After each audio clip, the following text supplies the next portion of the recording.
trying to enter the open sea from the lagoon. I'm sitting here at the Medong Resort.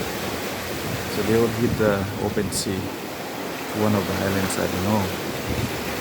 They're going there. The challenge now is because the wind is blowing against them and they're now going against the current. So this is one of the challenges they're facing. So you can see it's not going too fast, but it's going at a slow pace. Slow pace.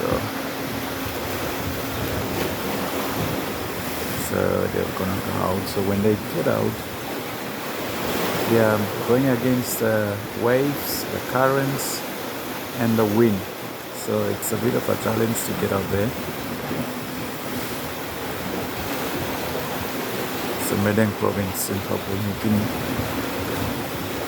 You can see it's because they cannot get out, they are cutting it out to the island. So the current is so strong that they cannot go against it. So they are now